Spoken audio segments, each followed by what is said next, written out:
Hello, good day sa lahat. No? So, I am making this video. Ang purpose nito, of course, is to all the people na willing kumuha ng board exam, especially for teachers. Yung licensure examinations for teachers. So, this is for someone who is willing to listen from me. Magbibigay po ako ng mga tips or techniques, especially sa mga gusto mag self-review, no? Mga self-review techniques to pass the LET board exam, no? So yan po ang content ng video na to. So if some of you would like to see this video, so mas mabuti po na makinig kayo, and then let's see if you can get something out of it. It's because I do believe nga ito yung mga paraan para sa akin. It's because kakapasa ko lang po last September 2024, September board exam, which I'm able to pass the board exam, and then hindi naman ganun kataas yung ratings ko, pero at least pumasa.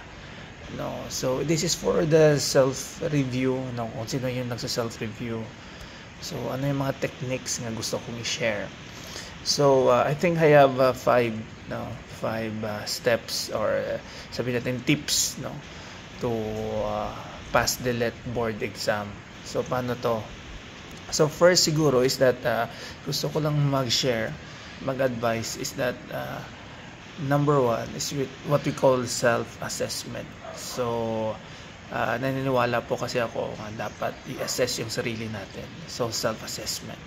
So anong makikita natin sa self-assessment? What are the things that we can see here if you are assessing yourself? So of course, there's two important matter na pwede nating ma-identify sa self-assessment. First is that you need to identify your strength, and second is to acknowledge your weaknesses. So sa pag-aaral, sa pag-review nyo, self-review, is that you need to recognize, no, your strength. And I'm saying identifying your strength, nire-recognize mo yung mga subject or mga concept na mabilis sa'yo at kaya mong explain ng mabuti at confident ka sa ganyang matter, no, ganyang subject. In other words, parang master mo na ganyang subject. So kailangan mo identify yung strength na yon. So kasi it builds your momentum, especially if you are studying, gumagawa ka ng sessions sa study mo. On other hand naman, yung isa naman is you need to acknowledge your weaknesses. Ibig sabihin, you need to be honest, no, sa areas nga you need improvement, no. Ibig sabihin, mas i-devote mo yung sarili mo time sa mga topic, no. Ma-practice mo yung sarili mo, no? Magsisik ka ng mga additional resources, of course, to ma-strengthen yung mga understanding mo. So yun sa self-assessment, yun yung dapat natin tandaan. I-identify mo yung strength, identify your strength, and acknowledge your weaknesses. It's because in identifying your strength, by knowing your expertise, you can focus your efforts more efficiently. Okay? And then you can enhance your overall performance with that. Sa acknowledging your weakness naman, mas dito mo pwede ma-devote yung time mo, makaka-create ka ng extra study para dito. It's because this is your weakness. So yun po yun. First is self-assessment. Alamin nyo talaga yung, i-assess nyo talaga yung sarili nyo. Second siguro, ang ma-advise ko is that you need to optimize study time. No, optimize study time. So ibig sabihin, you need to determine the time of day when you are most productive. Ibig sabihin din, if alamin nyo, no, kung saan kayo mas productive mag-aral. Pwede sa umaga, pwede sa gabi, pwede sa tanghali, kung saan kayo comfortable.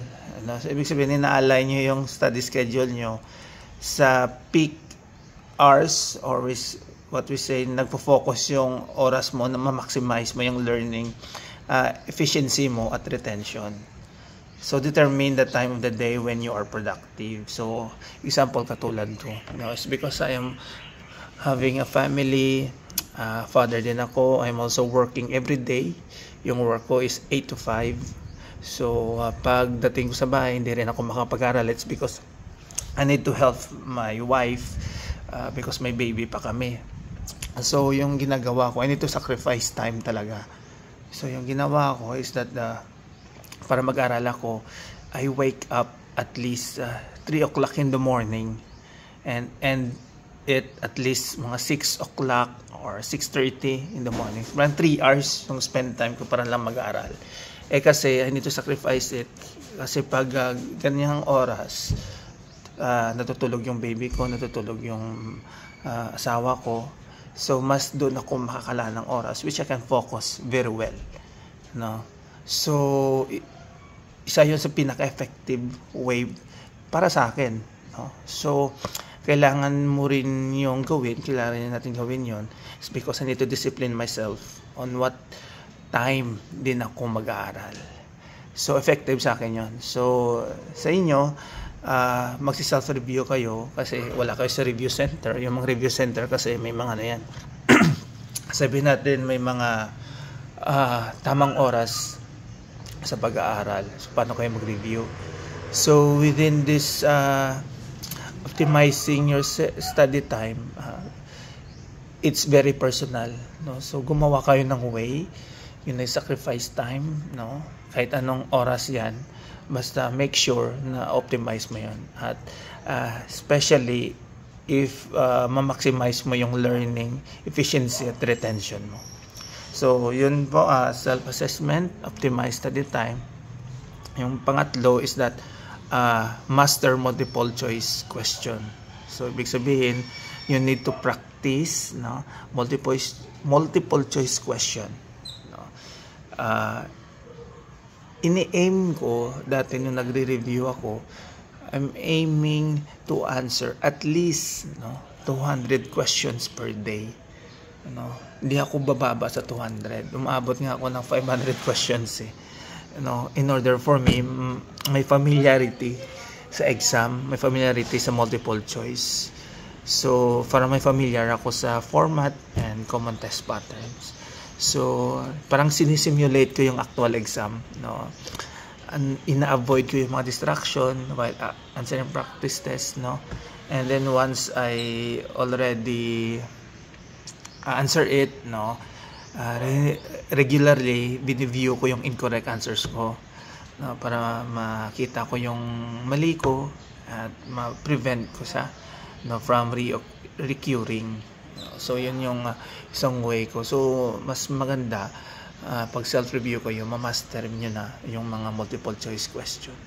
Ibig sabihin, kahit ulit-ulit, nare-retain nyo lang yung kahit anong subject, Gen Ed ba yan, Prof Ed, or major subject nyo. So, isa pa, so may self-assessment ka na, nag-optimize ka ng study time, nagma-master ka ng multiple choice question. Another is that applying, you need to apply to utilize online resources. So, ibig sabihin, you're taking advantage of reviewers, especially sa online, free or paid online reviewers man yan, mga educational website, may mga YouTube channels that nag-offer ng mga structured study materials and review sessions, which is, I think, it is very much more affordable compare pag nag-review center ka. So, depende rin yan, the way you take on how you apply and how to utilize it.